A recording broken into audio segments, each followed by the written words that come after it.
চলুন আজ কথা বলা যাক ইউটিউবের একটা তুমুল জনপ্রিয় কমেডি স্কেচ নিয়ে ওমর অন ফায়ার। এটা এমন একটা অদ্ভুত জগৎ যেখানে কোনো যুক্তি কাজ করে না আর সবকিছু চলে বিশৃঙ্খলার নিয়মে। আসুন এই স্লাইডগুলোর মাধ্যমে আমরা এই পুরো অ্যাবসার্ড কমেডির ভেতরের গল্পটা একটু বোঝার চেষ্টা করি। স্কেচটা শুরুই হয় এক ছাত্রের এই ভয়ঙ্কর দম্ভক্তি দিয়ে, যা আসলে পুরো গল্পের আবহ তৈরি করে দেয়। মানে এটা এমন একটা ক্লাসরুম যেটা এতটাই নিয়ন্ত্রণের বাইরে যে সেখানে কোনো টিচারই টিকতে পারে না। এটা শুধু ছাত্রদের একটা বিদ্রোহ না, বরং এটাই যেন হয়ে গেছে স্কুলের স্বাভাবিক নিয়ম। আসলে পরিস্থিতি এতটাই খারাপ যে ক্লাস 10-এর নাম শুনলেই শিক্ষকরা ভয় কাঁপতে থাকেন। এমনকি স্কুলের প্রিন্সিপালকেও অপমান করে ক্লাসরুম থেকে বের করে দেয়া হয়। শোনা যায় এর আগে একবার নাকি তার প্যান্টও খুলে রেখে দিয়েছিল ছাত্ররা। সোজা কথায় স্কুলটা যেন ছাত্রদের দখলেই চলে গেছে। তো এই চরম বিশৃঙ্খল অবস্থায় শিক্ষকরা একেবারে হতাশ হয়ে এমন একজনকে ডাকার সিদ্ধান্ত নিলেন যার নাম শুনলেই সবাই ভয় পায়। তাদের একটাই ভরসা, এই লোকটাই হয়তো ছাত্রদের সাইজ করতে পারবে। এই নতুন টিচার ওমরকে নিয়ে যা যা শোনা যায় তা শুনলে তো মাথা খারাপ হয়ে যাওয়ার দশা।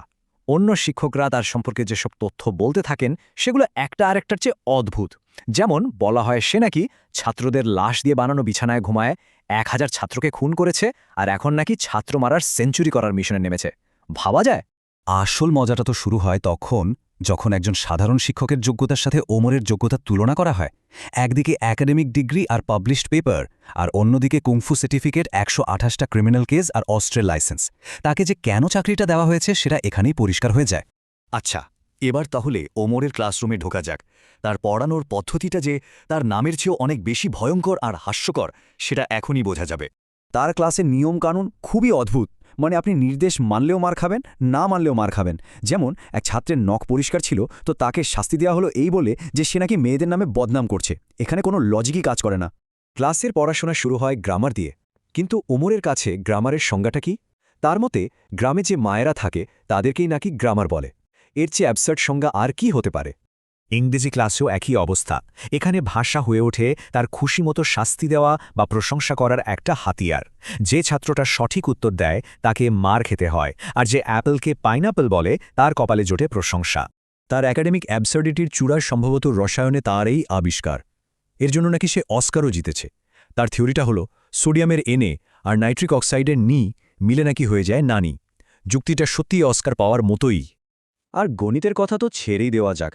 তার ক্লাসে সাধারণ যোগ অঙ্ক ফিজিক্সের সূত্র দিয়ে সমাধান করা হয়, আর তার মতে 10 আর 15 যোগ করলে নাকি 355 হয়। ফিজিক্স পরীক্ষার ঘোষণা আসার পর ছাত্ররা বুঝতে পারে যে তাদের ধৈর্যের বাঁধ ভেঙে গেছে।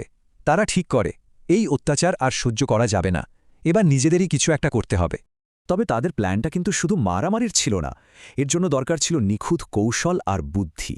তারা ঠিক করে ওমরের একটা গোপন দুর্বলতাকে কাজে লাগাবে, আর এর জন্য তার প্রাক্তন প্রেমিকা রোকেয়াকে ব্যবহার করবে। আর এখানেই গল্পটা ক্লাইম্যাক্সের দিকে এগোয়, কারণ দেখা যায় যে এই প্রায় অজেয় লোকটারও একটা মারাত্মক দুর্বলতা আছে, এমন একটা শব্দ যা সে একদমই শুনতে পারে না।